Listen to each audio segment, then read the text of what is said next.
she thinks about like, wouldn't it be interesting if like there was somebody going to a cleaning right now and like you see them?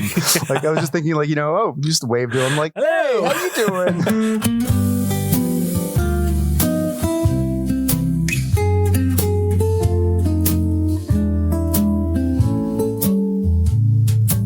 Welcome to Shelf Indulgence, where stories come alive in conversation. I'm Remy, your host and first-time reader, turning the pages alongside each guest as they revisit a book that has left its mark on them. Together, we linger over passages, chase down themes, and wander through the margins of a story worth revisiting. Whether you're turning the pages for the first time with me or revisiting a favorite alongside my guest, I'm glad you've joined us on this journey. Hey folks, welcome to the final episode of Shelf Indulgence Season 1. This is the second half of a conversation about the chapters 73 to the end of the book. So if you missed that part of the conversation, I do recommend you go back and listen to it. Otherwise, I sincerely hope you enjoyed this one, and we will see you in the next book. Rolling on to 77, we're going back to Silo 17. Still no word back from Walker, Shirley, and Courtney. Mm-hmm. She's making sure the battery's working. The volume is all the way up. She hears static and absolutely nothing. So she thinks maybe going higher would fix the problem, which I feel is a silly thought. But, she's panicking and I get it. Yeah. She also, does she fully know how radio waves work? I mean, she might be the type that would understand that. If Walk understood that, she might understand that. Maybe. But maybe she's trying to think less interference, but obviously that's not really the issue because you're going through probably bedrock. In fact, I don't really understand how the walkie-talkies work between silos myself because I feel like there'd be way too much in the way and the radio waves wouldn't go through there. But there might be repeaters because the silos are meant to be able to talk to each other. See, that's what I was thinking. There's got to be some sort of repeater or hardwire or something like that. That'd be my assumption. But you're right. The communication between the silos seems like it would be impossible because there's so much material between them. Metal, rock. It's the things that would kill a signal are there. Yeah. So no answer. She's thinking about going up higher, but doesn't want to take the kids, and Solo's not in the condition to do so. Rickson asks if they're coming to help. And Juliette simply says they aren't coming to help. There's no one. There's no way they can get here from here. Yeah, exactly. And then she thinks vice versa. So she really has gotten to this really dark place. She thinks that her friends are dead, which, we're kind of in the same boat. They essentially are at this point. Shirley still might be. Yeah, it's that kills me. I hate that we don't know about Shirley. But this was one of the parts that I thought was really dark. And I'm just going to read the bottom of this paragraph out.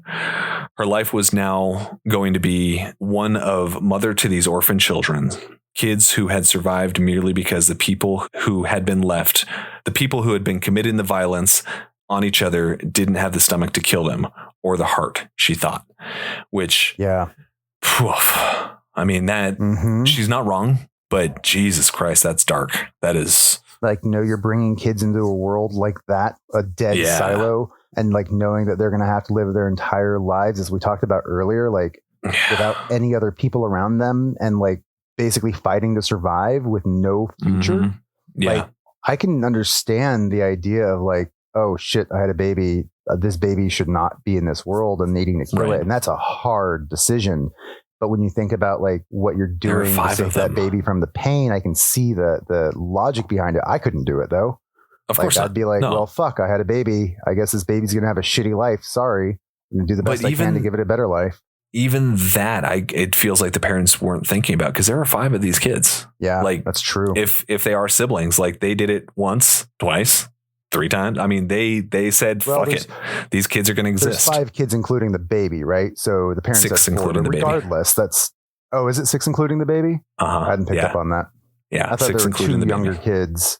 I thought it was 3 younger kids, the boys and Elise, and then the 2 elder siblings. Oh, yeah. We assume. And then the baby. Yeah. Yeah. Damn. So it just, they just didn't stop. Weren't thinking about that. They just kept having babies, didn't care. Right. It's, I guess, what do you do in a dead silo? But pop them out. Yeah. Just wild to even begin to broach that thought process. But yeah, moving along. Solo's beginning to regain his senses. They're stopping in the mids for bathroom breaks. And it's pretty funny to me. Number one, sounds like the kids preferred to use the restroom in the dirt, which I was like, of course. Ew. Like, that makes so much sense. Yes. But how long have these kids so we've got 15 years worth of kids using it in the dirt, right? How much dirt is there? Fertilizer. They were at a farm. They had a huge farm, around them. Like it turns into fertilizer. Like, yeah, eventually the pee just turns into like liquid, right? The nutrients and stuff. I mean, there's not really pee does kill growth of plants. Well, dog pee does. I don't know if human pee does, but fair enough. I only know about dog pee. Yeah, dog pee has like uric acid in it or something like that. I don't know if ours does, but anyway, I know that from the show Milo Murphy's Law. It's great. Anyway, it's a plot device, actually. Nice. But they defeat the pistachio monsters with dog pee. But anyway. Sure. It's so great. I love that show. If you haven't seen it, I highly recommend it. I have not. Spin-off of same creators as Phineas and Ferb, and in the same universe, and it's wonderful. Weird Al Yankovic is the main character's voice, and it's amazing. Oh Jesus! But so I don't know if human pee does the same thing. It might not. But regardless, if you're like always peeing in the same dirt area, it's not going to have the smell of like urine sitting in a toilet, right?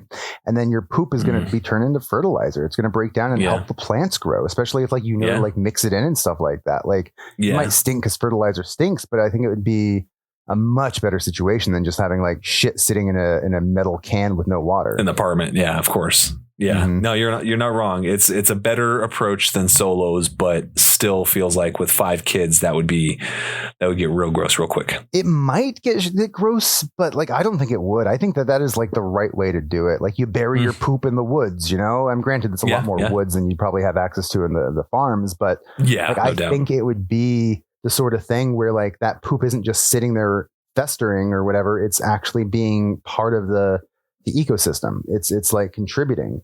Like where else are they going to get fertilizer anyway? That's true. Yeah, they don't have dead bodies to be feeding the plants and stuff like that. So yeah, you're absolutely right. Exactly. That's probably the more intelligent way to do it, which is funny that the kids thought of it, or I guess their parents probably. I mean, their parents might have taught them that. Yeah. Yeah, but interesting thought. I hadn't considered. I liked it.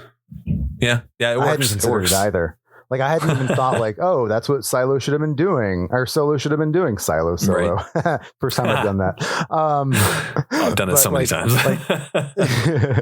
Like that's what Solo should have been doing, but I never thought about it until I read that line with the kids preferring that. And I'm like, oh yeah, that makes sense. I would have preferred that once I had the option too. Yeah, fair point. Oh, Helena, that's the young mother's name. So we know 3 names. So the only ones we don't know are the young boys. But yeah, so Juliette is frantically trying to think of how to get a hold of Silo 18.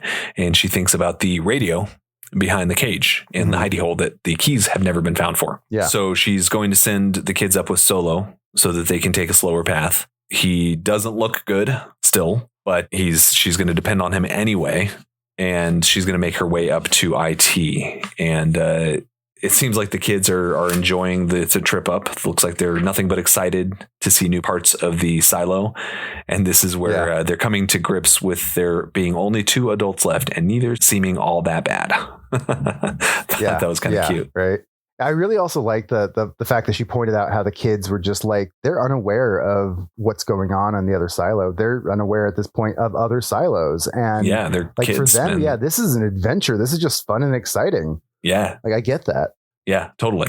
And she tries to give Rickson instructions to, there's food on 56 and apparently he doesn't know numbers.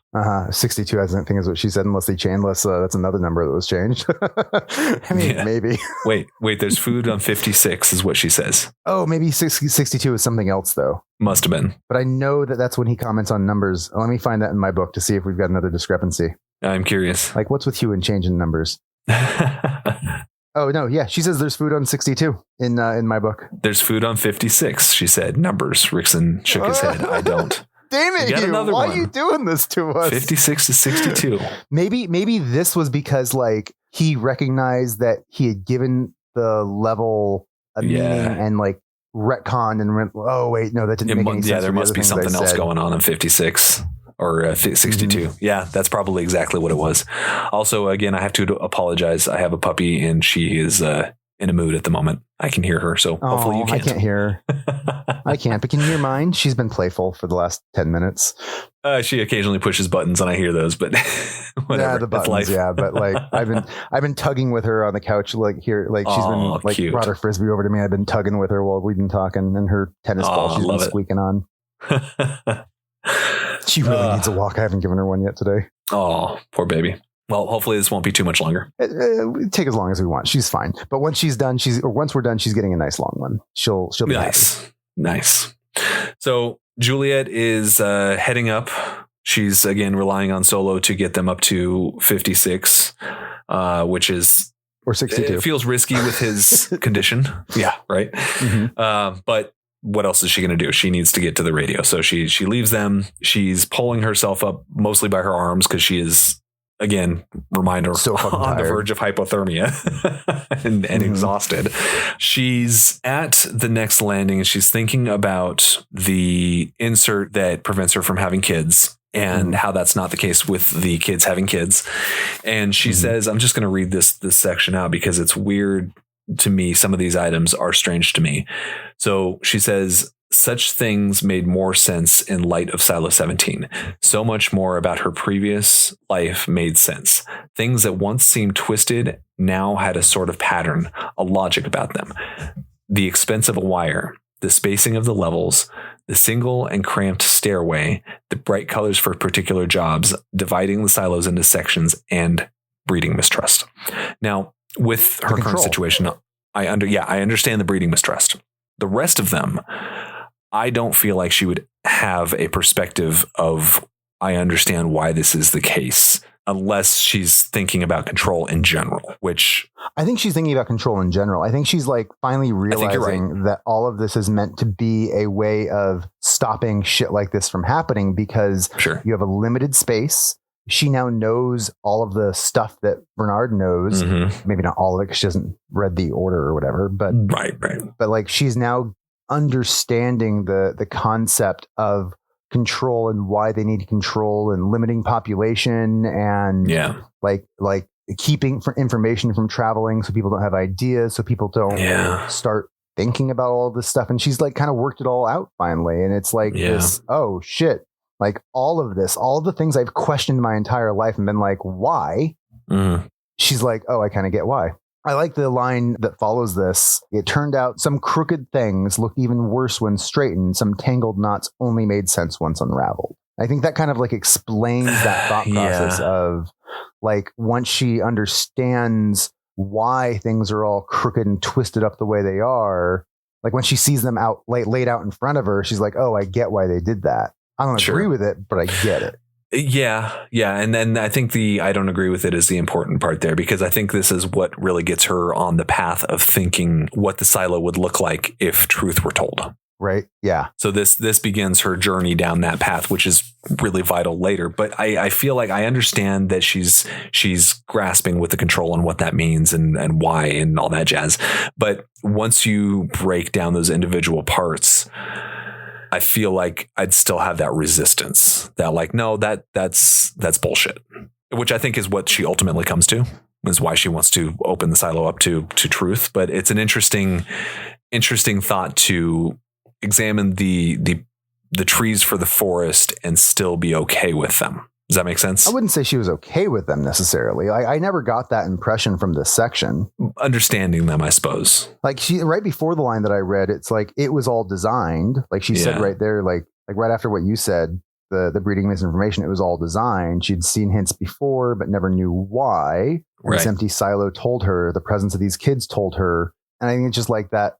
Like she understands that without the control, human nature is left to do what it's going to do. What it does. Like we're going to spread, we're going to, have babies. We're going to, do things that make it harder for us to be controlled. And I think that's just like what that realization that she had was and what it meant. Yeah. Interesting. Yeah. Okay. All right. I can buy that. So she gets up to 35, dead on her feet. She is heading toward the is it the suit lab she's going toward right now? Yeah. Suit lab. Yeah. She's going to get equipment so that she can bust into the cage that has the radio so that she can communicate with the other silo. Did you think, like, she'd mentioned the radio already at this point, right? Mm-hmm. Like she was thinking about the radio, but when she went into the suit lab, did you think, oh, she's going to try to go outside? Oh, I totally did. Yeah. Okay. Good. Yeah. She mentioned the radio, but the suit lab was the destination. Yeah. I figured she's going to go work on a suit to do exactly what she was going to do. I didn't. I thought the radio was a stopgap, and she had kind of forgotten that, and now she's just going to rush out to save Lucas. That was my thought. Yeah. Yeah. Yeah. I kind of thought that too. And then she like just got tools and left it. I'm like, oh, well, I guess not. But I wasn't sure if that was because I knew that she was going to go outside. At this point, she doesn't know that Lucas is in trouble. No, but she knows her friends are in trouble. So like, I feel like that. No, she does know Lucas is in trouble because she had the conversation with Bernard already. Nope, she has not. She's on the way to the radio where she will have the conversation because Bernard on this had the page, conversation with Lucas, right? She hadn't radioed in yet. So we know Lucas is in trouble, but she does not. But regardless, her going to the suit lab, I thought she's going to start putting together a suit to make this trip because because Walker and Shirley. Yeah. So I thought that it was going to be exactly. I'm pretty sure that was the point that she decided to do that. Yep. 100% agree. And that's what I was thinking she was going to go do, trying to make it over there with a fresh suit to go save them physically.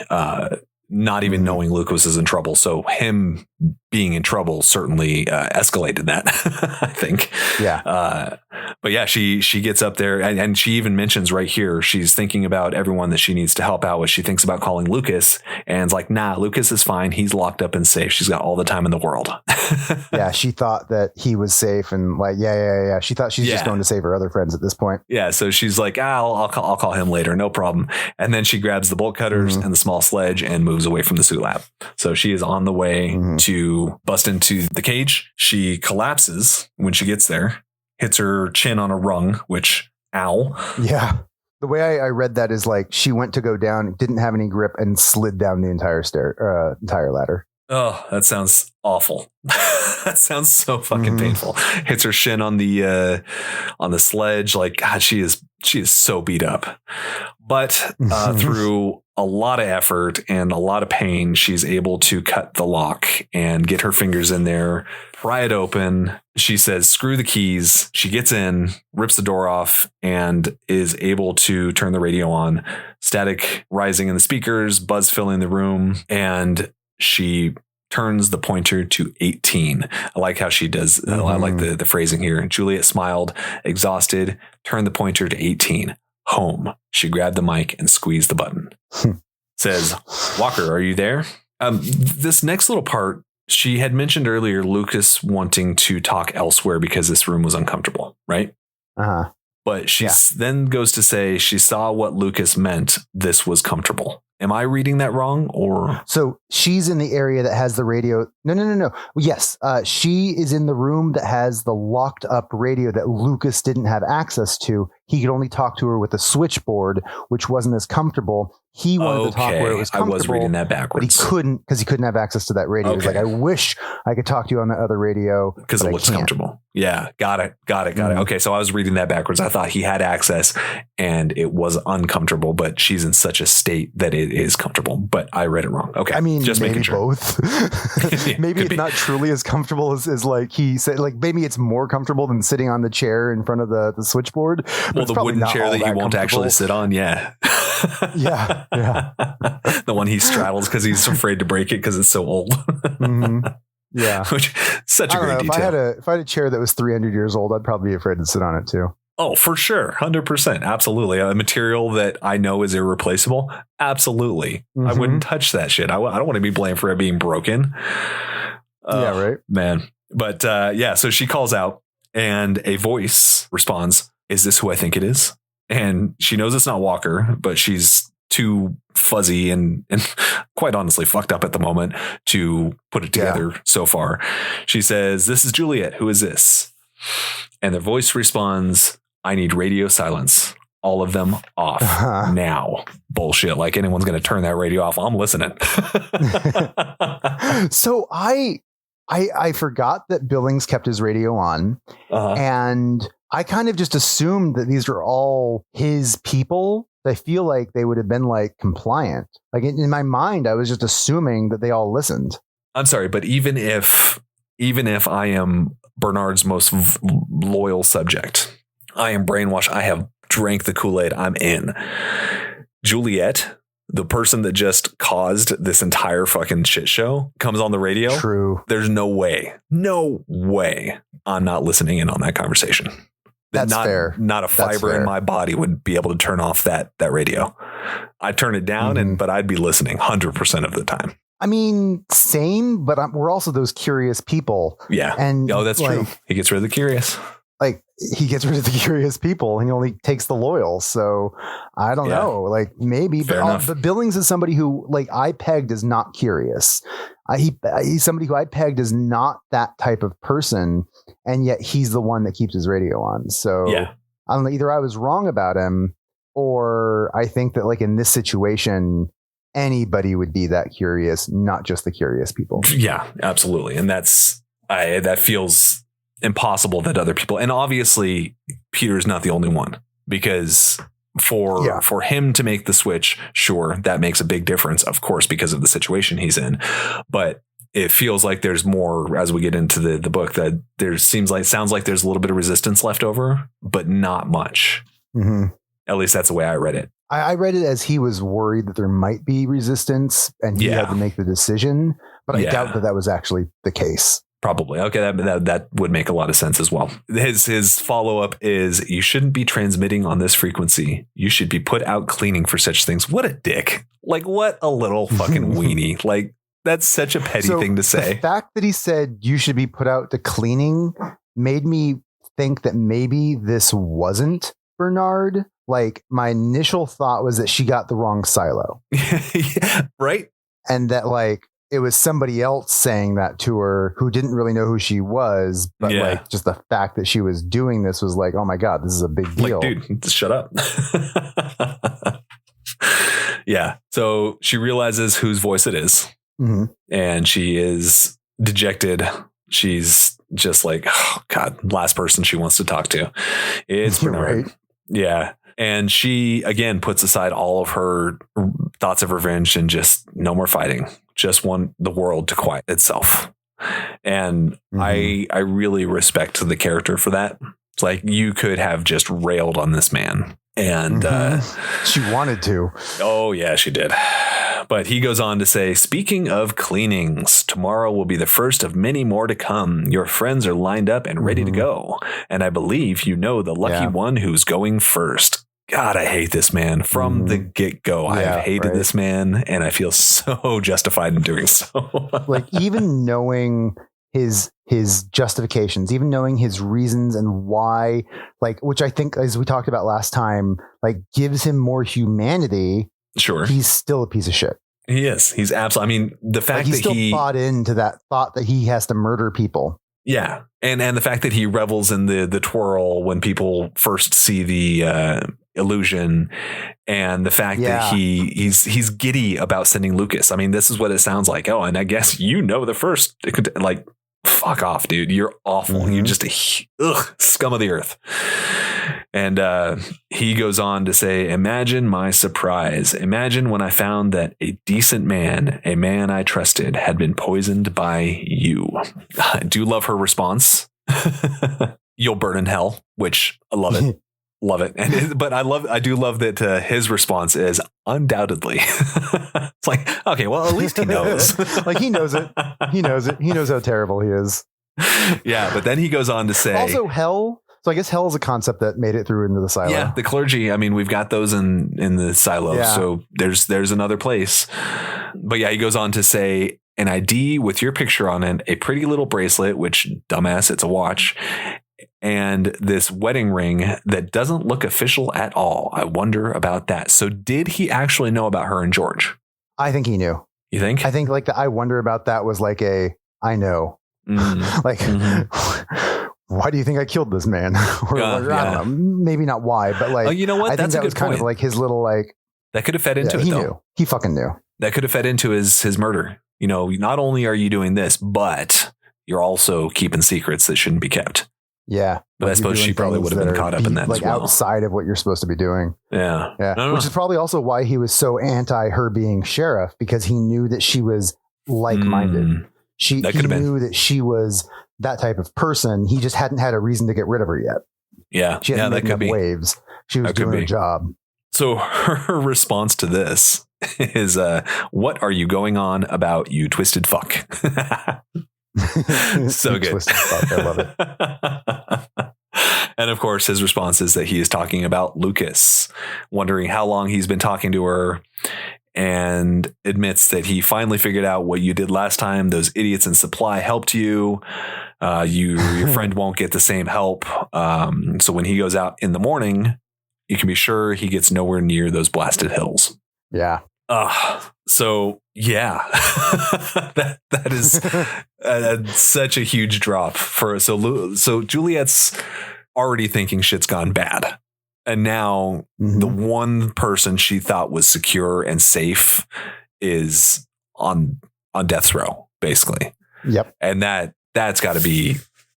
Can you even begin to imagine the level of panic that sent her into? Like, we don't get a follow-up. This is the end of the chapter. We don't know what she did after that, but God, I can't imagine it was good. Oh, we know what she did right after that. She fell asleep. Fair, but we don't get the actual response of that. So yeah, she does pass out. So it's like, broken brain, dead. Oh yeah, like we don't know what she says after he says that, like, because the end of the chat. I get what you're saying. Yeah. Yeah, I'd love to know the follow up. How the conversation ends. Yeah. So obviously there was more for Peter to listen into that we don't get, which I would love to hear. But here we are. Yeah. Might not have been as important. You know, we got the gist of the big parts here. Oh, of course. Yeah, we got the meat. We got what we needed to know. But man, if I wouldn't want to be a fly on the wall for that conversation, I want one of those radios. Like I said, I would be tuning in. I have to comment on what I feel is a plot hole here really quick. So, go ahead. I accept that Juliette connected on the radios to Bernard by simply going to 18. Fine. But how come Walk on that radio that he had before he took it apart, that was one of the radios for 18, couldn't connect with all the other radios? I had assumed that they had changed the channel that they were using, but if they had done that, her radio shouldn't have been able to connect. Well, because I disagree that that's a plot hole, because this is the radio that's locked behind the cage. This is the one that can communicate to all those other radios, right? So this is the tactical one, the one that they can reach out to everyone in every silo. This is the one that is but it's it the master still has key. a physical channel. Yeah, it's still going to have a channel that is hard coded on it that is used. Right. So like, how did? But because it's hard coded to 18, and she is speaking to the 18 channel. As we learned earlier in the book, these are single band. There's only one channel. There's only one usage of the radio. So she is plugging into that specific radio. So what's the problem I'm missing? Then the question becomes, earlier when Walk got the radio from the deputy, I forgot his name, Hank. So when he got that radio from Hank, that was one of the Silo 18 radios that should have been able to communicate with all of the other Silo 18 radios. Right. How come he had to take it apart and fuck with it to be able to communicate with anybody else? He was able to switch to the other channels and hear the other silos. He was able to connect to 17, but he couldn't communicate with 18. Why? Unless 18's channel changed to something else. And so at this point, she shouldn't be able to reach. I see what you're saying. Yeah. So there's a secondary channel. I got you. Outside radios. So like, what happened between? Like either they didn't change the channel and they did something else that made it so that radio of Hank's couldn't communicate, which I don't know what they would have done, or there's a plot hole here with how that happened. I'm just assuming that they had changed their channel. But I don't know how they would have changed it on all the radios, though, if they're hardwired, if they're hard coded to 18. Like how did they change the channel they were using, unless they like physically changed every single radio in the silo? Right. So I don't know. Okay. Maybe, I see where you're going with that. It's interesting. Maybe instead of the plot hole of being able to connect with 18, the plot hole is that they wouldn't have been able to keep Hank's radio from connecting with 18. That's probably really the plot hole. And then this is part of that. I don't know. Maybe Hugh Howey has an answer for that. He's thought it through and I just don't know it. We'll ask him when this gets big enough and we sit down with him. That'll be one of the questions. When we get an interview with him, yeah. Yep. I'll jot that one down for the interview. Mm-hmm. Sounds good. Oh, right, man. But story-wise, I accept it. Oh, it's solid. I still think it's a 5-star book.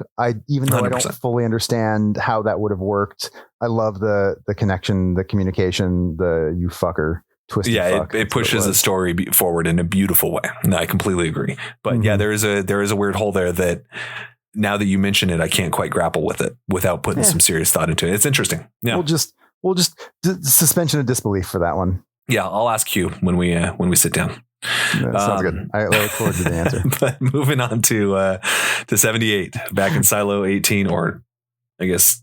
Oh yeah, this is back in Silo 18. So Lucas is being escorted. I really love here that Peter. The Thunder of Kids threw me off when I started reading it. Oh, yeah. the group of thundering kids running down the stairwell as Lucas is being escorted to his death. So I really loved this line where it says, Peter played the sheriff role and yelled at the kids to slow down, to be careful. Right.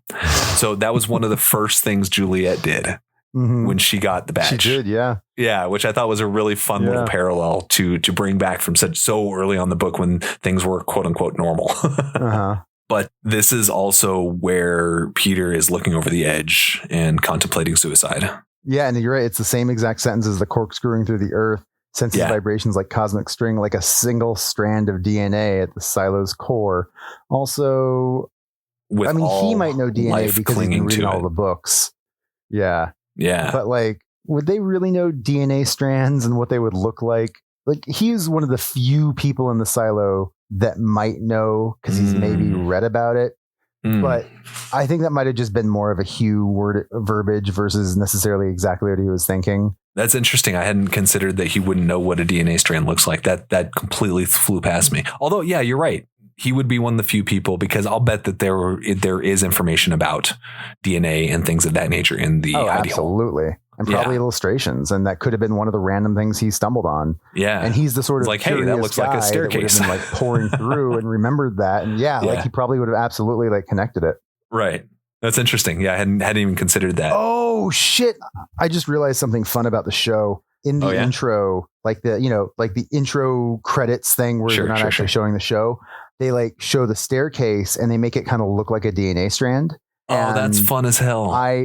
I never quite connected why, but Hugh very clearly connects it to that. I just never picked up on it. That's great. That's interesting. Yeah, that's really a fun connection, because without this line and the knowledge that these are basically seeds. That's fascinating. I'm looking forward to seeing the show, man. I'm looking forward to watching it with you. I mean, not obviously together physically, but watching along and rewatching it myself and hearing your thoughts. Yeah, it'll be fun to go through after having read this. But yeah, Lucas is being escorted up. He's contemplating suicide. He says that exiting the server vault had not been the stroll to freedom that Lucas had longed for these past weeks. Faces of friends wondering if he was their enemy, and maybe he was, which is a really his journey of kind of self-questioning. Am I the problem? Have I been poisoned? Is my mind being changed by my relationship with Juliette? All of his internal thoughts and the way that he handles this realization that he is, well, not actually being manipulated, but potentially being manipulated by someone he cares about, is a really interesting journey to kind of witness from the outside, because he's got so much going on that he's got his lifelong friend, it sounds like, in Bernard, who has recently gone off his rocker, telling him all these things. And he has recently discovered he's gone off his rocker. Bernard's been off his rocker the entire time. That's fair. That's besides the point. Very fair. But regardless, he's got his lifelong friend telling him all these things. Then he's got this gal he's infatuated with telling all these other things. And you would imagine that you'd find yourself in a position like, well, I've been told these things by someone I trust, like implicitly all my life. Granted, little loose cannon lately, but regardless, this is what he knows. This is what he's known for a long time. Yeah. And then I've got this gal that I really like who has gone through all this shit and has obviously seen some things that speak against what I'm being taught here. So how do you even begin to peel that back? How do you get to the point where you are sure you're going down the right path? Granted, all the things that Juliette's saying and all the things that are happening, there's a very He's moral. seen a lot of evidence. Like the death, the murders, like that's he's exactly getting to the point that it's easier for him to make that decision. Right. The morality gets involved. Progression, but I very much enjoyed that journey. Like you're saying, like the back and going forth through and figuring it all out. Absolutely. Like I think it was written really well to see him grapple with that. Yeah. And yeah, I enjoy it. I enjoy it a lot. Same. I really appreciate the way that his mentality through this whole thing has been explored. And there have been points where I'm like, oh, the Lucas, don't think like that, dude. That's not right. But then you step back and it's like, that's hard not to. Like, how could you think of anything else? Just wild. But anyway, this is where Peter starts listening in. It says the voice comes through the radio. This is Juliette. Who is this? Obviously, the two people sitting there like, I want to listen in on this. And he says they were sloppy with secrets, thinking other ears couldn't hear. Lucas slowed, Peter slowing with him. Each of them began to falter, to waver in the conviction of their climb as they listened to Juliette and Bernard argue. The strength in Lucas drained away, and he decided not to jump. Both men were having second thoughts. And of course, my note here was maybe there's hope for Peter yet. Yeah. Like when that dropped, I'm like, oh, I haven't given up hope on him. Here's his chance. And boy, did he take it. Absolutely his chance. He took it. But of course, we don't find that out yet. But we're getting close. Yes, we are. Really quick, you read that phrase, and I thought maybe you were just like reading it wrong as humans do. And I realized I think there might be another edit here, because my paragraph reads, he slowed, Peter slowing with them, each of them beginning to falter, to waver in their convictions. The strength in Lucas drained away, and he decided not to jump. So read yours again. Okay, so he slowed, Peter slowing with him. Each of them began to falter, to waver in the conviction of their climb as they listened to Juliette and Bernard argue. The strength in Lucas drained away. To waver in the conviction of their climb as they listened to them argue. Mine doesn't say that. Mine just says to waver in their convictions, period. Ah, interesting. Yeah. Yeah. So there's yet another edit. Make it better before he releases the physical book. Yeah. I mean, I like that, but also it just really illustrates that like my copy is definitely more of a rough draft, you know? Yeah. Like this, because he self-published all of these novellas. Like that's crazy. He released all of them on his own, straight to Amazon as Kindles. They weren't physically printed. Combine them in the omnibus. They became popular enough that obviously, Apple made a show about them. And they probably got maybe a professional editor. Maybe he just edited them himself. I don't know. But then they got released as a single book. Juliette cannot be 36 because it says here that she was born. That very well could be. That very well could be. Like maybe somebody's doing that continuity check or whatever, and like figuring things out. Or maybe like the publisher who eventually bought it was like, we don't want her to be 11 years older than him. Can we make it 9? Yeah, right. Yeah, that would make a lot of sense. But yeah, so Peter is wavering, which it's so good. It is, and it definitely, like as we find out that he was a big part of this, definitely redeems him, because like 100%. I said, I didn't like him. Like he was just like this boring, follow the rules, did what he was told. I'm like, but I liked the Billings in the show. I'm glad to hear that. So why is this guy not the same guy? And I mean, I got to say, there's definitely the moments in the show where Billings is questioning things and like, am I doing what's right? Am I on the right side of things? Right. And you get to watch that progress. Are we the bad guys? Do with are we the bad guys thought. We get to see that progression in the show of like, he's going through, are we the bad guys thought process? And so we don't know where he's going to fall through a lot of the show.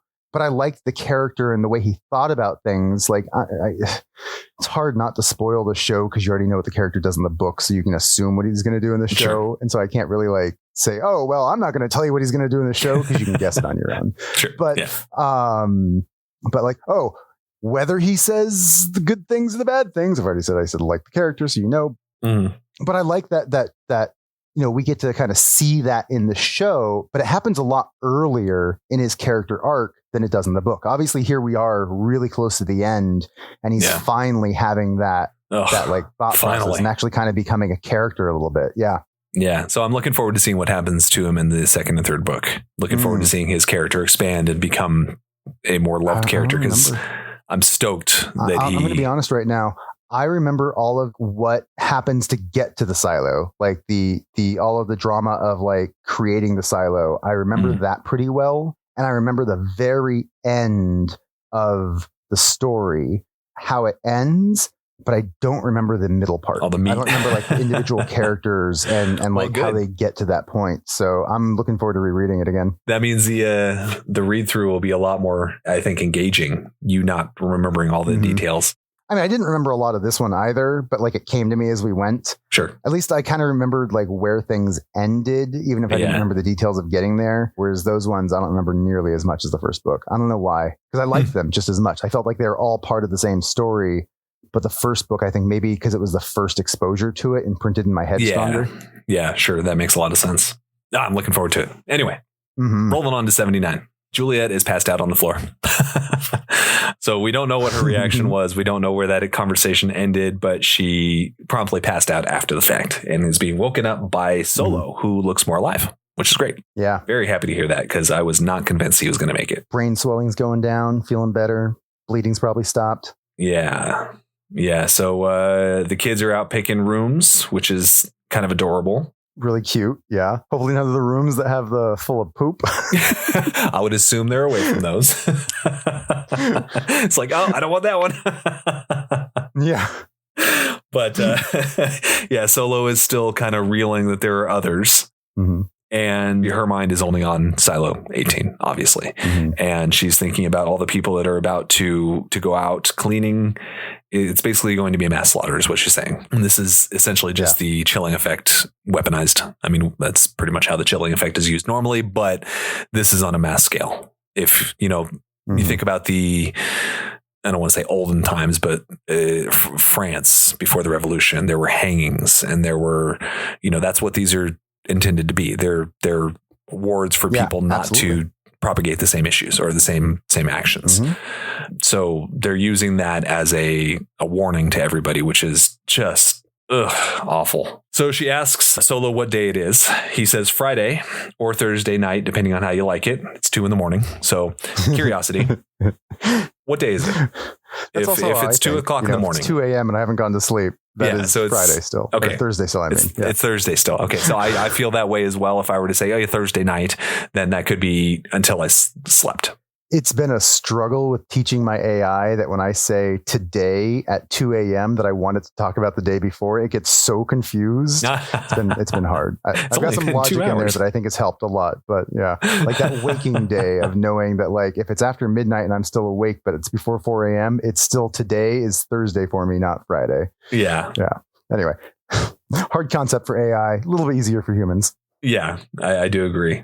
So we find out that she did a water dive on Thursday. So it hasn't even been 24 hours. That's what I was just thinking too. Yeah. She is having a day, man. So she went underwater. She did that whole thing, nearly died, has been nearly dying since. And now she's going to go to the suit lab to go nearly die again. Yep. Less than 24 hours ago, she set that generator or that pump on fire, saying I'm never going to trust my breath to something else. And here she is yet again. Oh man, I thought about that too. Like, I thought you weren't going to do this. Like, are you sure? I mean, I've had those convictions too. Like, I'm never doing that again. And then I go and do it again. I said I'm never getting married again. And here I am 15 years later, very happy. So, it happens. Yeah. But okay, so this part down here, she tells Solo to get all the tape they can, all the good stuff. And there is a clear distinction. The yellow spool, not the red one. So this goes back to me thinking it was impressive to get this over on Bernard. Granted, he wasn't in supply. He might not have been in the suit lab, but a lot of people had to be involved in this for this to successfully have been pulled off. Probably could have just changed the core. That's okay. That would make a lot more sense. Like it was the red ones? You know what? That's a good point. That's a really good point. I didn't think about that. Yeah. Okay. That had to have been how they got it over. And of course, I have a feeling the red is like, oh, this is IT's. Yeah. We know IT isn't red, but like just the idea, like the color coding of like, this is IT's supply. This is supply's supply. Supply is yellow. So supply gets the yellow stuff. Okay. Yeah. That makes sense. Yeah. I don't know why IT gets the red stuff though. Cause like if red is, not IT, because IT was something else, right? Yeah, whatever. IT. I don't know. I can't keep track. We don't know IT's color. Red is, we assume, medical. But yeah, no, that's a good way to explain that away. The changing of the spool itself rather than just the full unit. Yeah, I'm good with that. I can buy it. Moving on then. There's mention here that something normal had returned to Silo 17 with the kids and the excitement running around. And I thought that was kind of a neat sign for hope, which leads into the epilogue that we'll get to in a moment. But I really appreciate that she's thinking about, okay, so 17 might actually be okay. We're in a point where there's, a semi-responsible adult being left with these children. See how that goes. But she also says he feels like he's aged like 15 years in this time. Sure. So. Absolutely. Yeah. You're absolutely right. So she's having him put together what turns out to be a heat tape blanket with like at least an inch of overlap. So she is just making a blanket so we'll find out, throw it over Lucas to keep him from suffocating would be my assumption with this. But of course, that's not what it ends up being used for. I had no idea what they were making the blanket for. But I like that she says Solo understood exactly what the job was. Like he knew exactly what he needed to do and why he was doing it without question. Which gave her hope. I'm wondering, how did he pick up on that when I didn't? Well, physically doing it, making a blanket and it being described to you might be a little bit more easy to pick up the context of what you're actually putting together. Yeah, maybe. If you're actually sitting there doing it. But I don't know.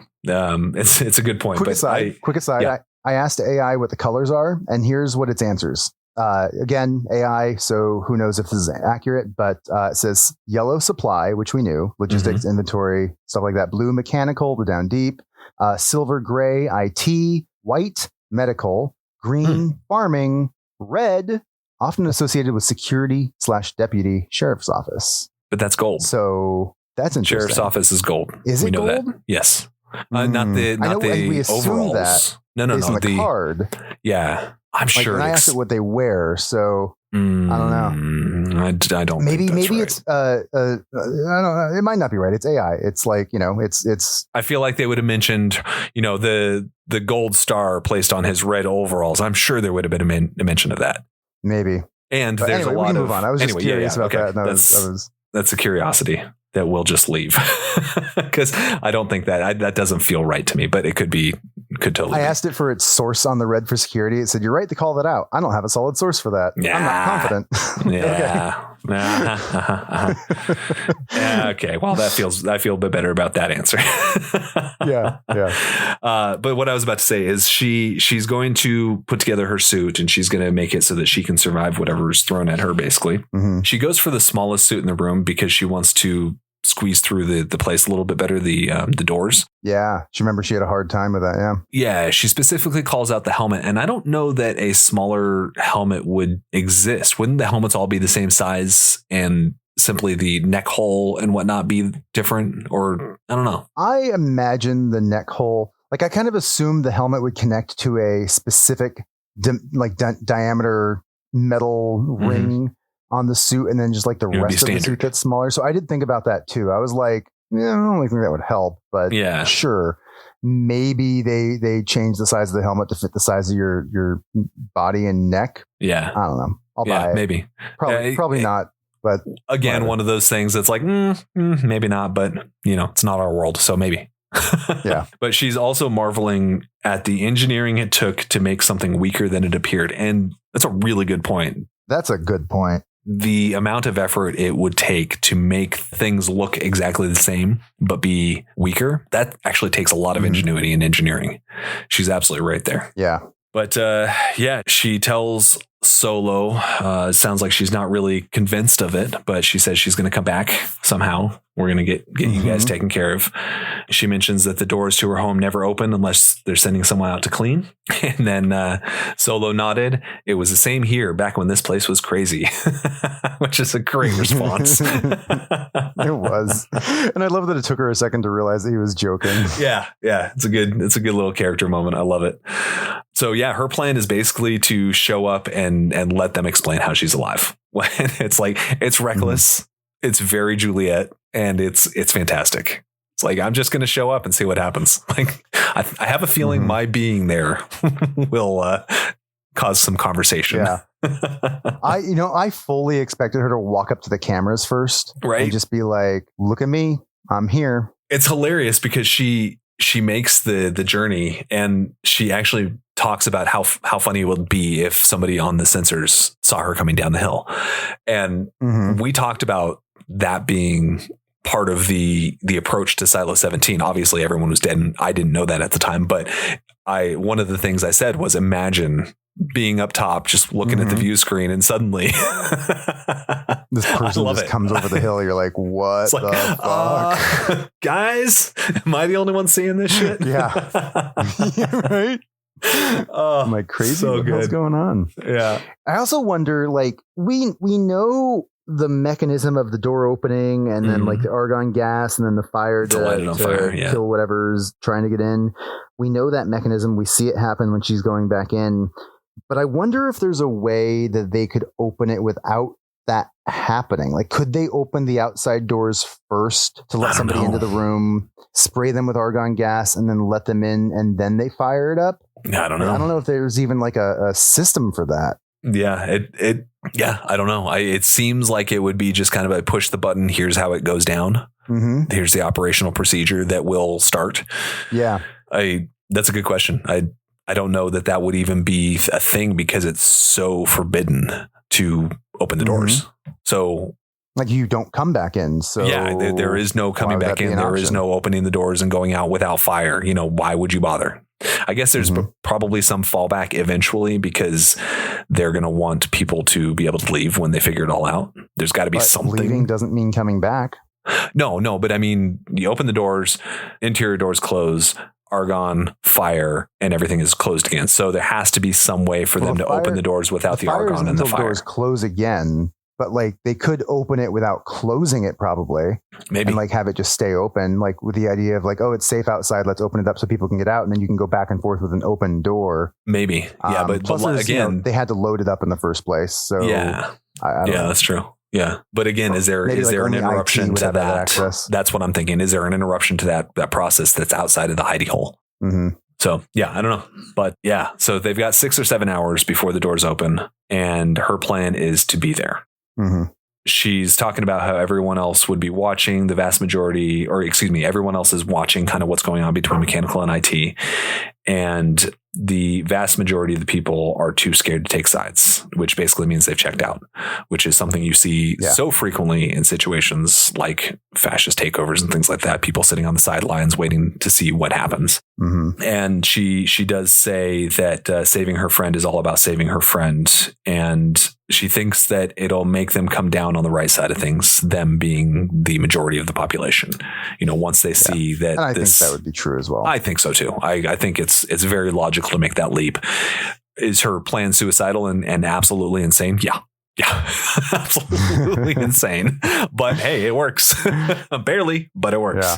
Then again, she promises that she'll come back. It's a cute little note about Solo's reaction. A quick smile flashed in his beard, and then he turned away, had to scratch his cheek as if he had an itch there. They were still a teenager. I adore Solo. He's such a good character. So well put together. He is. But then they make their way up. She makes Solo and the kids stop floor down so that they're not exposed to toxic air. I feel like that's probably a little closer than I would have brought them. But regardless. Yeah.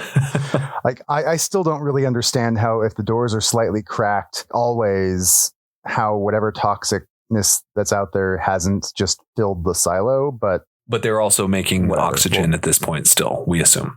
We haven't gotten confirmation of that, but there would be a balancing if that weren't the case. There's no way there's not oxygen. I mean, there's the farms, and the farms are like automatic and doing their thing. So maybe that's creating enough oxygen for them. Must be. How are the toxins not seeping down into the place, even if it's a slow fill? I don't know. We'll have to revisit this once you know it's actually killing them. Yeah, maybe there are toxins that are lighter than air, so they stay in the upper echelon. But I don't know. Again, I'm curious to find out what the toxins are. The book, I know something you don't, so I can't really dive into that in too much detail yet. Yeah, well, we'll get to that eventually. But I do look forward to that. But yeah, she's talking to Solo. He's saying, you're probably happier there. She says in response that it's not that I would have been miserable. It's just that I would have been miserable knowing that I didn't try something, basically.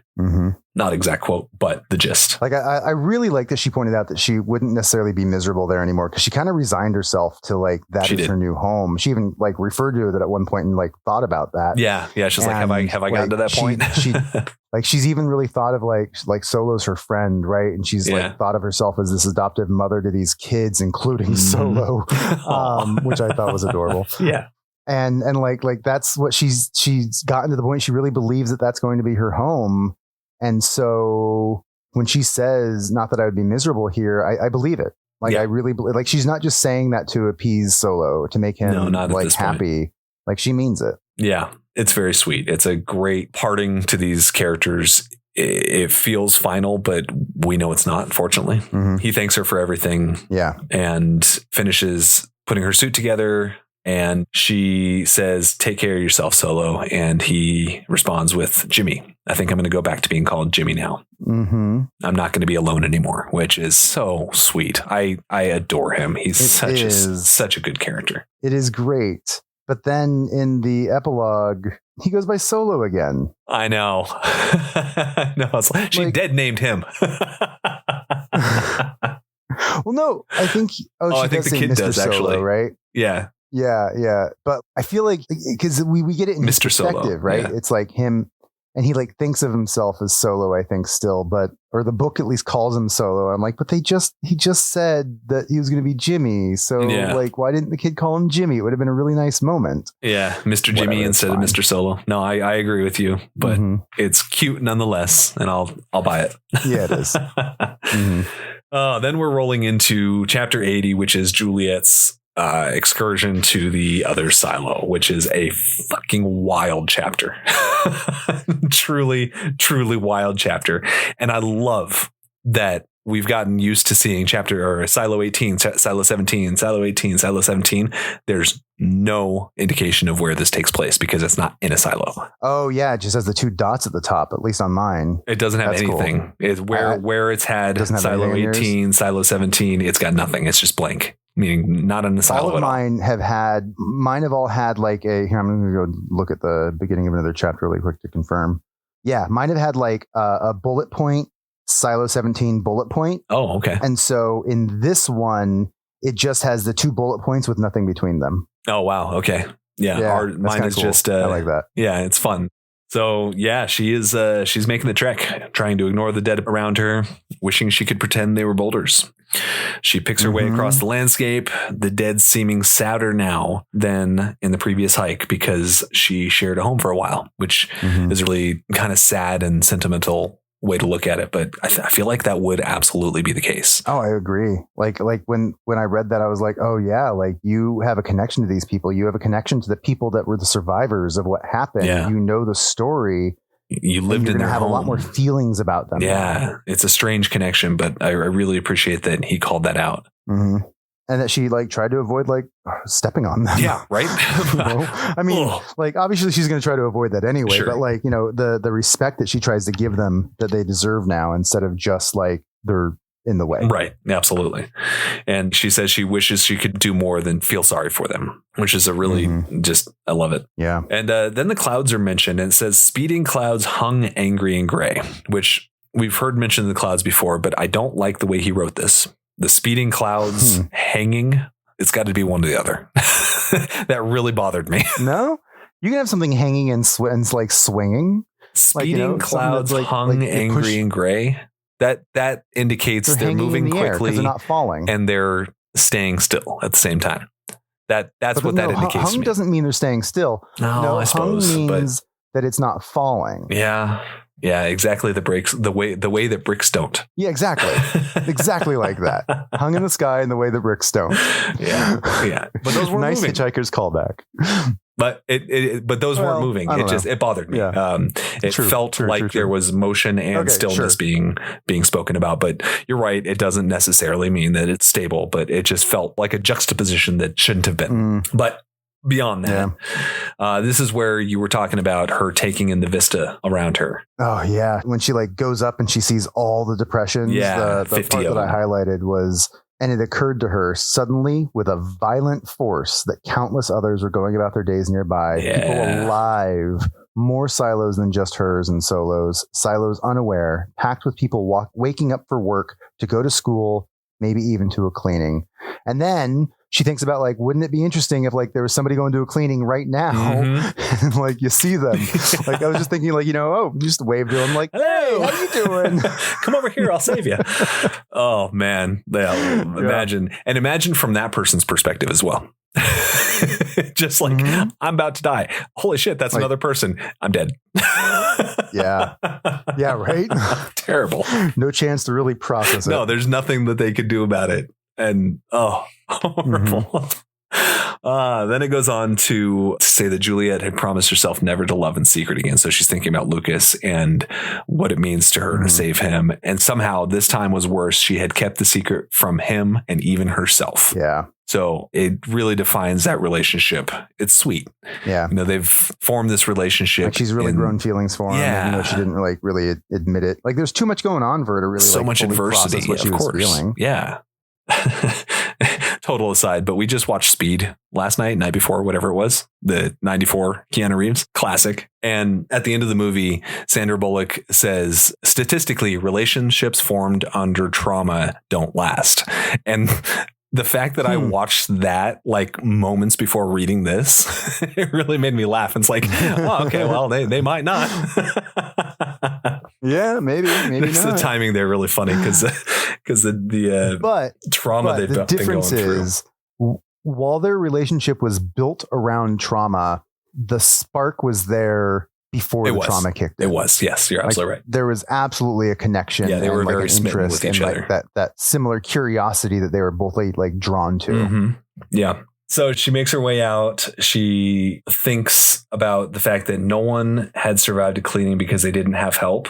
They weren't able to bring tools and resources, but she had. So she gets to Silo 18, makes her way down, thinks about someone were looking at the sensors, which is just hilarious. But then she's sitting there waiting at the doors and she thinks, maybe I should have brought more oxygen for a return trip just in case. My thought is like, she fucking didn't?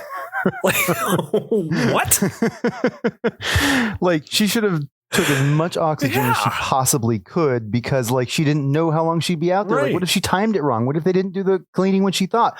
Also, I was wondering like how does she know when the cleaning's going to be? Or cleaning's just always at the same time of day? It seems that way. Yeah, it's always in the morning, it looks like. Okay. But yeah, that blew my mind. It's like, dude, you not only said you'd never rely on something else, but you didn't pack yourself enough just in case. Like you're just asking to asphyxiate at this point. Oh, wild to me. Right. But then, of course, the door begins to open. She grabs the folded blanket. She states that it'll all go so quickly. She starts making her way in with the blanket held up, expecting to run into him, but she doesn't. And it has the analogy like a boot at the top of a darkened stairway that found empty space instead, which is one of the most jarring feelings when you expect a step and there isn't. Absolutely. Great appreciation for the way he said that. But she has this tiny fantasy that they're opening the doors to let her in because they saw her. Mm-hmm. But of course, that is proven wrong where she sees, quote unquote, Lucas in the middle on his knee, just waiting to die. So obviously from here, we like all of this next part. Oh my God. The reader thinks that it's Lucas. This was so hard to read. Right? Like I read it knowing it's Bernard. And I was like when he like kicks her and like pushes away, I was thinking like, oh man, Remy's probably like wondering why the hell Lucas is doing this. It's so confusing. Why would he be pushing away from her? Yes, but I mean, right before that, it says his hand begins to tremble against her, and she literally felt him go mad, felt him change his mind, begin to burn. It's like, if you're on fire, you're not going to keep a straight mind. Burns fucking hurt. Fair. Like I've burned my finger and it's the most painful, excruciating thing. Yeah. Can you imagine that happening in multiple places over your body? You're going to flail. You're going to kick. You're going to try to get away. Totally checked out.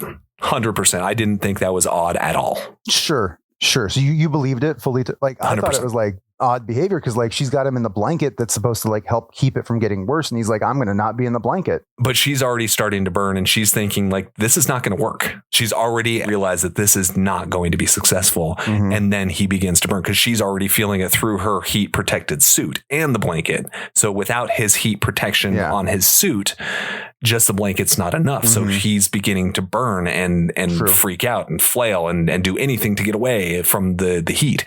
Obviously not thinking this is the safest spot because his brain has gone mad. He's broken. So I was 100% on board. Yeah.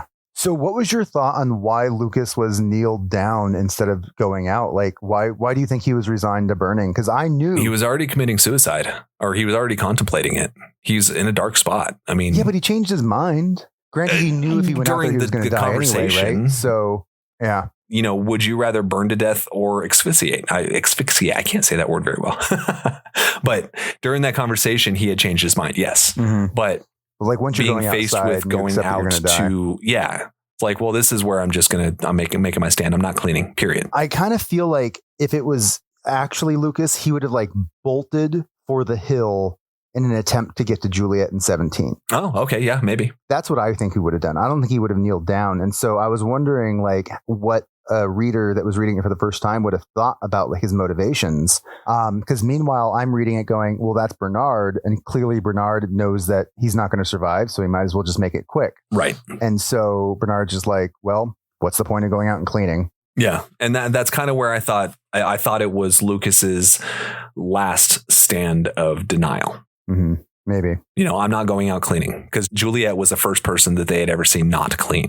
Yeah, but he knew and Juliette so was alive, he was going to be the second. Have done that. Totally. But as the story was unfolding and the way it was going, I bought it. Yeah, I was convinced that he was absolutely Lucas, and it was really, really difficult to read this chapter because we care about this character, and that line that I just read is his hands trembled against her, and she literally felt him go mad, felt him change his mind, begin to burn. It's like, fuck, if that were Lucas, that is such a hard thing to read, and it Absolutely. was. I was convinced, and it was like, you thought Lucas was burning. Yeah. So pretty emotional journey for you then, right there, right? Oh God, yeah. This chapter was really, really tough to read until the end of it. Then it was like, oh my God. But real quick before we get to that, I wanted to step back to when she shakes the blanket loose and shuffles around to be seen, and the suit couldn't hide the shock. This kind of reminded me of her and Lucas's first meeting because she's making all the noise trying to get him to look at her. Oh yeah. Remember when he's looking at the stars? So it was kind of like this is kind of cute, horrible situation and awful. And I hate everything happening. But at the same time, what a neat little parallel to bring back their initial meeting. Absolutely. I did not pick up on that. That's another thing that made me feel like it was genuine. Yeah. It's like, oh, well, this is how they met. Of course, this is him. That there was no indication that it was someone else. So to the next page, she had failed. He gets out from under the blanket. She barely survives. She's burnt all over. She can feel it. And she goes to find him and didn't have to look very far. So he's lying there. And then it begins to describe, there was his arm, charred black, his stomach, oddly descended, his tiny hands, so small and thin, they burned to a ... So good. So that line, it's like, wait, why are they calling out small hands? Oh, shit. Oh, man, that blew my mind. I mean, oh, so good. Yeah. And then it ends that chapter with, this was not Lucas dead before her. This was a man who deserved none of her tears. Love it. Is that when did you realize at that ... that it was Bernard? Or were you still just like, no, it's not Lucas? And then it was that last sentence that helped you realize it. I was a little confused because it said it wasn't even that last sentence that helped me. Because even at that point, I'm like, oh, who the fuck is it? It sounds like it could be, like, I'm racking my brain. Like, sounds like it could be Bernard. That'd be really fucking cool. But is it Peter? Could it be someone else? Is there anyone else I'm not thinking of? So I wrote down, is it Peter? Is it Bernard? And then the next chapter starts with Peter. So it's like, okay, so it wasn't Peter. So it's fucking Bernard. It had to be. Yeah. So within like a sentence or two of the next chapter, I'm like, oh my God. So that just, oh man, gorgeous so good way to do that. That whole chapter, like such an emotional roller coaster there, right?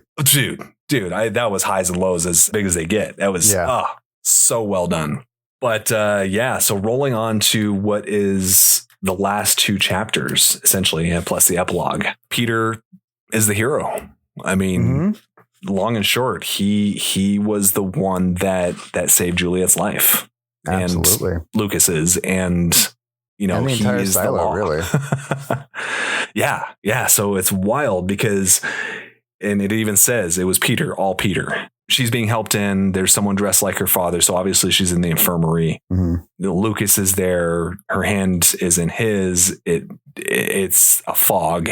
She has piles of notes from the deep, which means that there are at least a significant number of survivors. Again, a mention of a man dressed like her father. I like the line of her head cleared quickly once they let it. She says she didn't mind the stings and aches if it meant winning back her mind. It was an easy trade. I thought that was an interesting line. Very, very Jules. Yeah.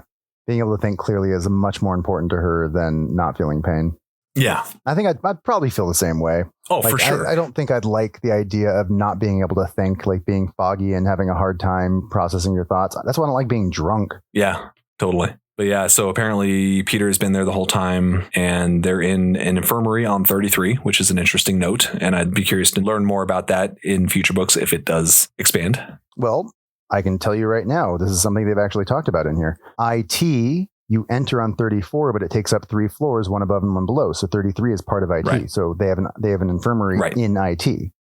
Yeah, I get that. I just the fact that this is the first time we mentioned it, or it's been mentioned, and she didn't know about it. Nobody really knew about it. Is wild. What's inside the doors? Those big double doors of IT. Yeah, right. Yeah, that's very true. That's kind of the point of the whole thing, is how much of a mystery IT is. But yes, she's going through the notes. Lucas is apologizing repeatedly. Juliet is trying to keep straight who was gone and who was not. That's a very sad part. She couldn't believe the terrible news about Knox.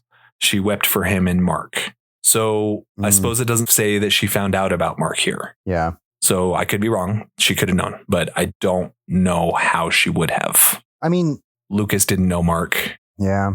That's the only information she had coming in. Might not have known specifically about Mark getting shot either. So this is probably where she learned about Mark. Right. So earlier it was probably just her asking about her friend dealing with all of the shit that was going on versus her friend dealing with the loss of her husband. Right. That's kind of my assumption as well. Yeah. But yeah, this is where we find out that it was all Peter. He had taken the risk. Apparently, Bernard was, no matter if people surrendered or not, sending them to clean. He didn't give a fuck because he's scum. And was scum. And one of the lines on this page is Peter Billings was a good man, which so glad to hear it. Yeah. And it goes on to, Peter pointed out that every ounce of IT security was 100 levels away. So it sounds like there's still some resistance. There was only one gun up top, only one law, and it was his, which is beautiful. I read that, like, resistance was more of like people who weren't fully aware of what's going on yet, who were still in Bernard's pocket because that's just the job. And he was one of the people who knew what was going on, who had to make the decision, versus like people that were going to fight against him actively. Like, I think if they knew, they'd probably all fall in suit. Could be. I don't know. Maybe not. Yeah, I don't know. I'd be curious to know, like, if the beginning of the next book deals with that. Well, I can tell you the beginning of the next book does not deal with anything going on here. Okay. So it's just ambiguous and works well enough for me. So there could be some resistance, but it could be what you're saying, unknown. But regardless, it sounds like it's taken care of either way. Yeah. So then we're weeks later. Yeah, Juliet is more or less recovered. The doctor has given her permission to go down to the deep, but Lucas and Peter have pulled her aside for some privacy. She has her watch back, and I love that it's talking about how old habits easily, once she has the item back, the watch back, she's spinning the top of it. I kind of appreciate that. Yeah. But ultimately, they're asking her to become mayor. Yep. There's been rumblings since Bernard was put out to clean, which is where we get final confirmation. Once he was put out to clean, the election was called off, but so many people were essentially voting for her without her being on the ballot. Anyway, like people just showed up to vote for her, even though the election was called off, even though she wasn't on the ballot. They're just like, no, we want her to be our mayor. She's unconscious, but whatever. Yeah. So good.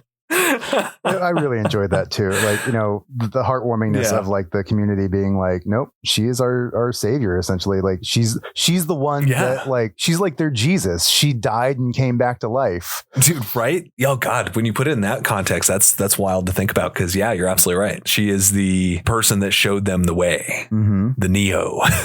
Yeah, right. At this point in time, I have a feeling most of the people of the silo don't even know that there's other silos. They just know that she left and came back, and it's miraculous. She came back after a month. So where the hell was she? Yeah, absolutely. Jesus, that's a crazy thing to think about. Just the average Joe, the people hawking things at the market. Like, oh yeah, Juliette's back. What? Yeah. How do you grapple with that? She was gone for a month. Like, where the hell did she go? Which leads me into the conversation that like Peter and Lucas are having with her, where like they both seem hesitant to tell the truth to everybody, like especially Peter, who like the truth is what helped him get to this point. Like, why would either of them be hesitant on this? I feel like both of them would be like lock in step with her, 100% behind it. Yes. Like you came back. Like how's the truth not going to get out? How are people not going to talk about where you were and what happened? Like other people know that there's other silos now. Right. And if they don't tell the truth, there are people that are going to be theorizing and making those assumptions anyway. So if you're going to try and keep status quo, you're going to have to send a lot of people out. Yeah. So I completely agree with you. I think it's silly that they're even hesitant on it. The cat's out of the bag. Especially Lucas. Yeah. Yeah. And it seems like he's more willing near the end of this chapter, but I think it's more Peter. But even then, it seems very silly to even bother having that conversation because, like I said, the cat's out of the bag. You can't put it back. Pandora's box has been opened. You now have to explain its contents.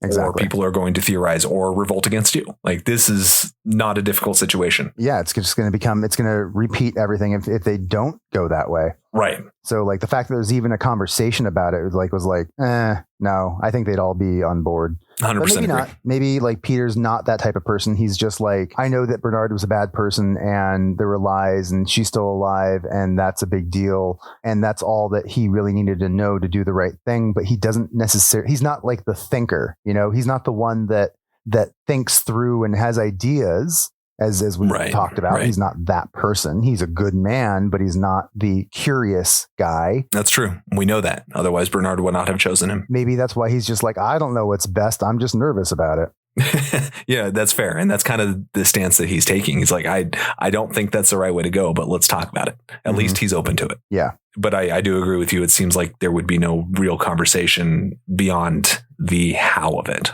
not the why, or not the whether or not we should. Yeah, exactly. And maybe honestly, that's what he was going for. And like, maybe that was his hesitation. Like, is like just blanket truth is going to be a problem. Maybe like, he was like more of a, maybe we should roll it out. How do we do it differently? Yeah. Yeah. Let's say that he's doing that. Cause otherwise you're right. It doesn't make a lot of sense. But I like that she says Silo 18 will be different, full of knowledge, full of purpose. Think about it. Instead of manipulating people, why not empower them? Let them know what we're up against and let that drive their collective will. Absolutely. It's so good. So good. Yeah. Right. Like obviously she's good to be mayor. Like she's the right person to be mayor. Like the fact that she's resistant actually makes it even more that she is the right person to be mayor. 100%. The person that should be in charge never wants to be. Yeah. Right. I love the next line here, how flippant she is about it. She's like, you guys think about it. Take your time. Just like, okay, I'm leaving either way. So this is on you. Yeah. But she also does say that either I'm in or I'll be working against you. I'll be spreading the truth one way or the other. Exactly. Which love that. Absolutely. Yeah. Absolutely. So the comment about like people who want to be in power are usually the ones that shouldn't be, or the people that don't want to be in power are the ones that should be. Yeah. Are you familiar with the Subway takes on YouTube? No, I'm not. Great little thing. Like these short, I mean, he probably has full episodes too, but I've only ever seen the shorts where it's like, he just sits down with somebody on the subway in New York and says, what's your hot take? And people just say what their hot take is, like what they're random. Like somebody the other day was like, there should be no more bachelorette parties. And like, and so the guy who's the host always says like whether he agrees or not, 100% agree or 100% disagree. And then they talk about it, like why the take is what it was. And this take is like, okay, so what's your hot take? And he's like, I think there should be no more elections ever up and down the board. And the initial reaction was 100% disagree. Like, what? Are you crazy?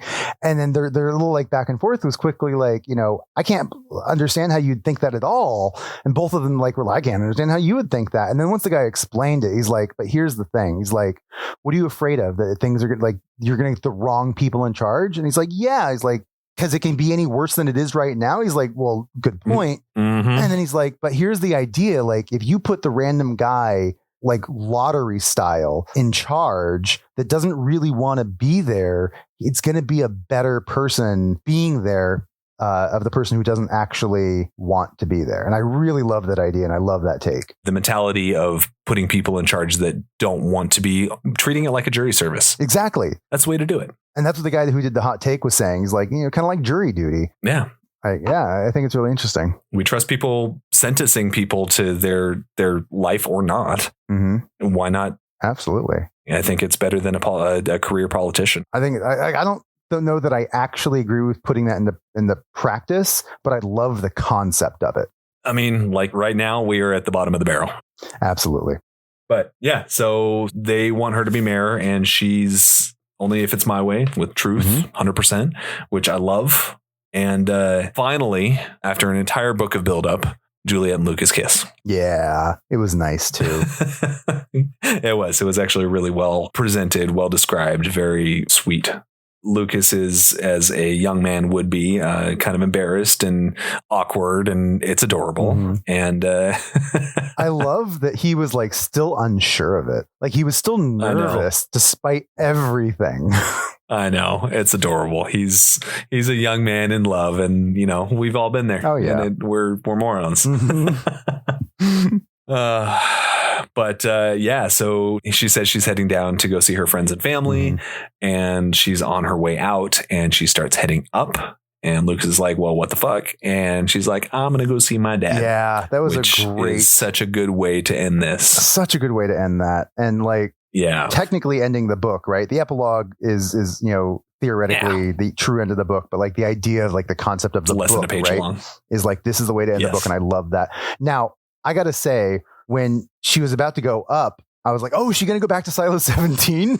That was my first thought. I'm like, oh, no, to see her dad. That's better. That's a better ending, better like way for her to kind of wrap up the whole family stuff of her reasoning for going down in the first place. And I really enjoyed that. Yeah, I completely agree.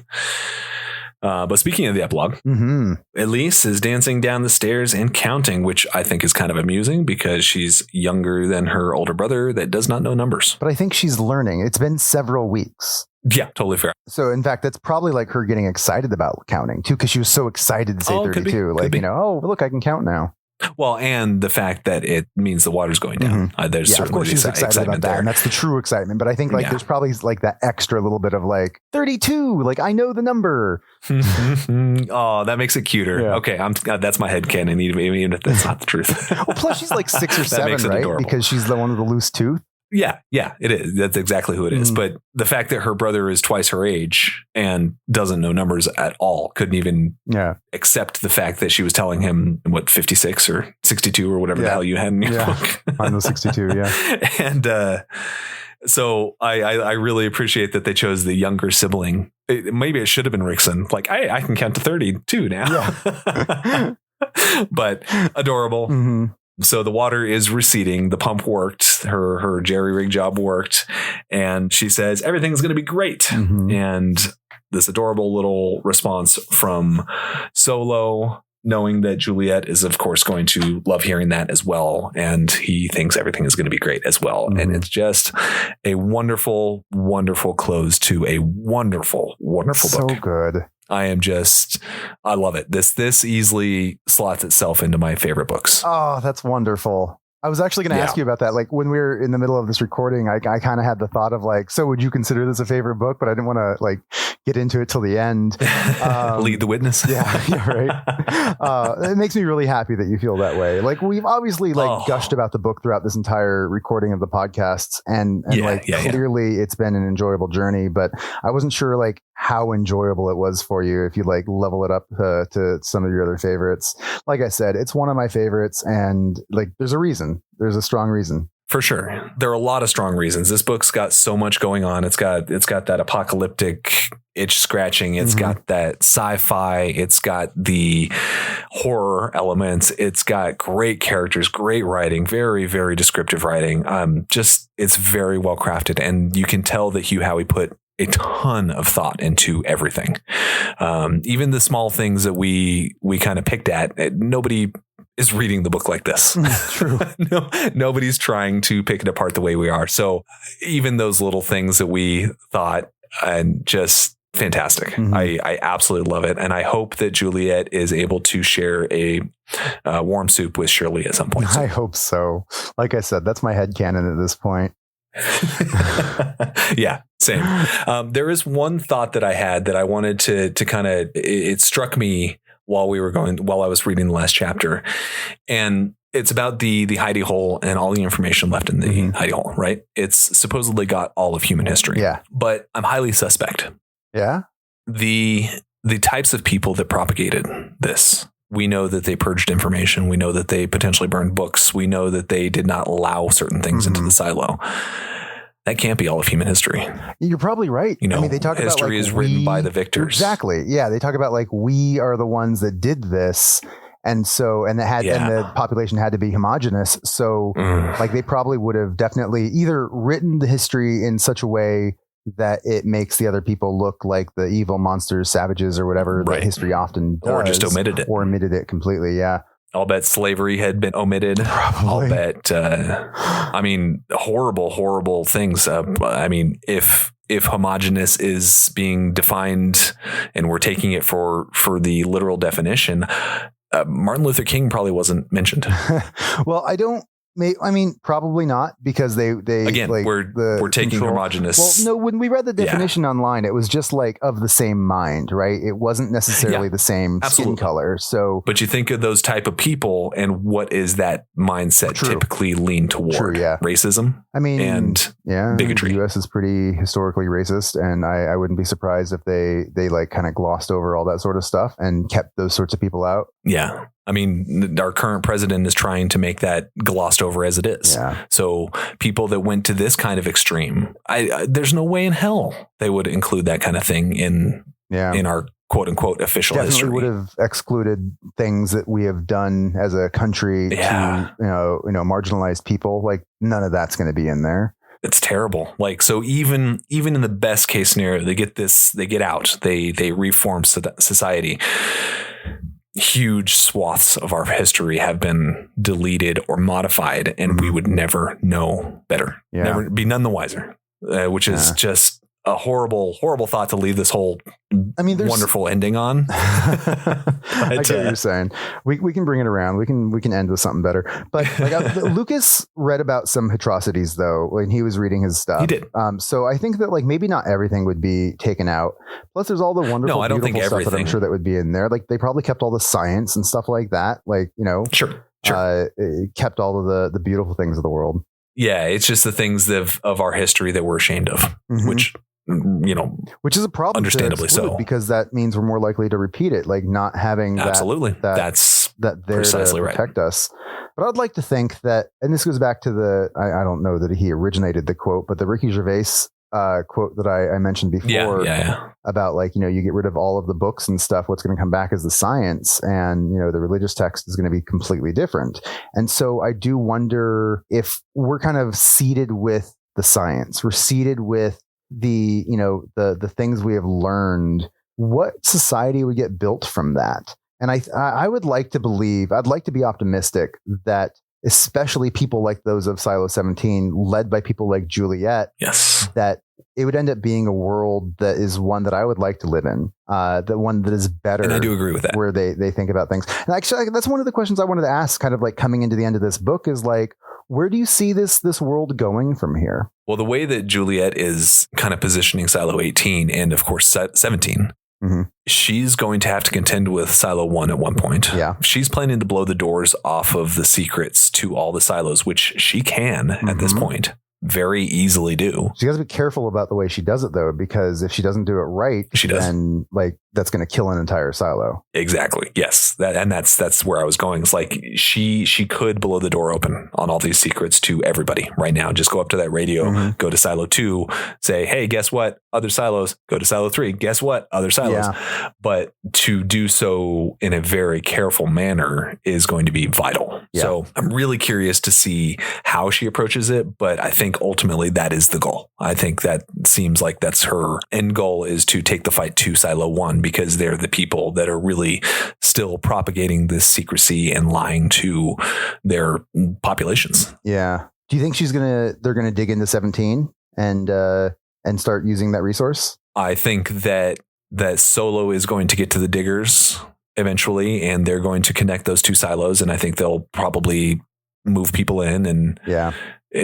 I don't know if it's going to be Solo that's going to do it, or if 18. Well, the water is draining, so the diggers will be accessible. Once the water is drained and they can do it, I'm pretty sure somebody's going to dig into the other one, and they're going to connect Solo with Juliette and that's not even necessary, really.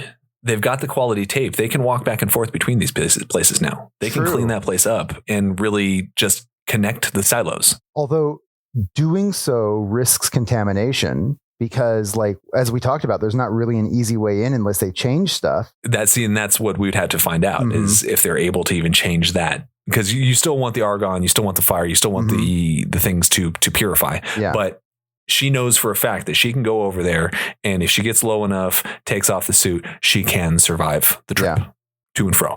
They've used up all the good supply in 17, but they've got supply itself making new stuff. They could totally make suits that actually function and start exploring and start visiting other silos. I mean, depends on how, do they want to introduce the fact that there are other silos by walking over to them and saying hello?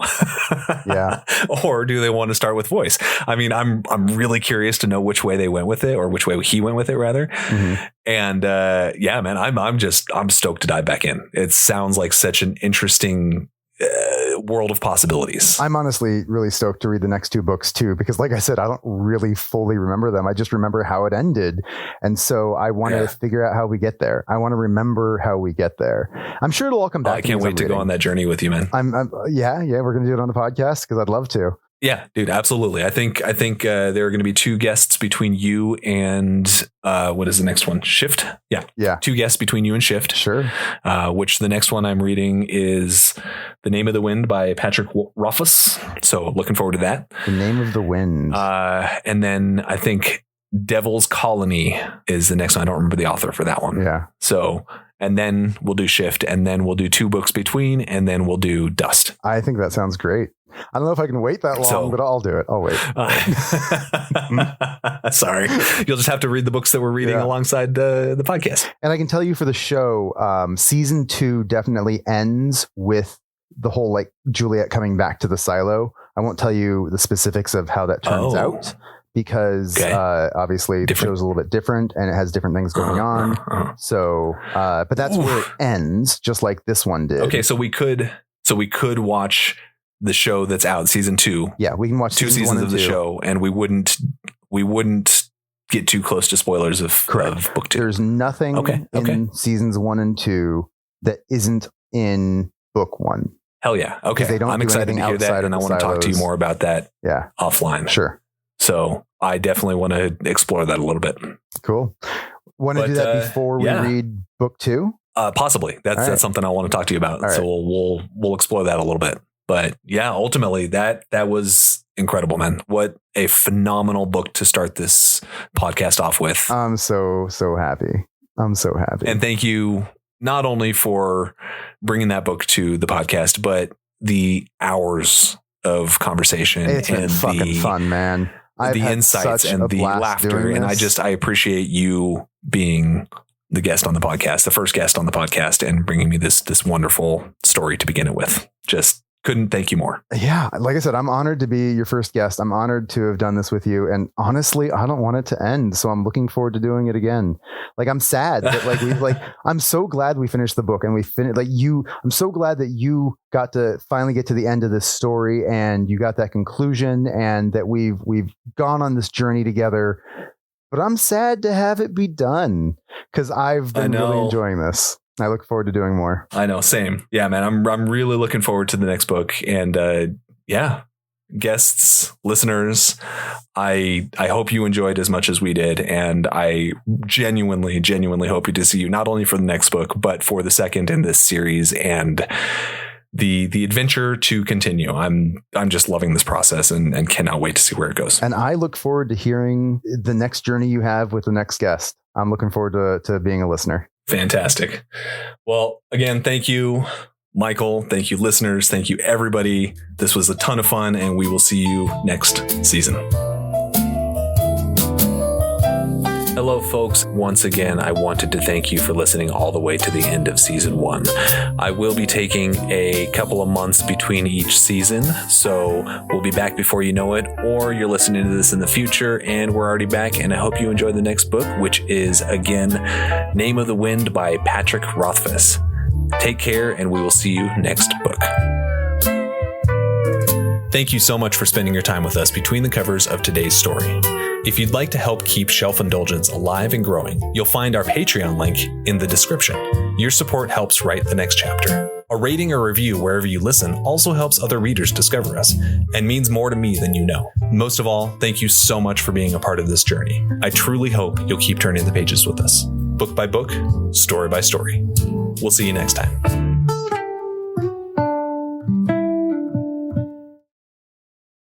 And I guess that means we're out, right?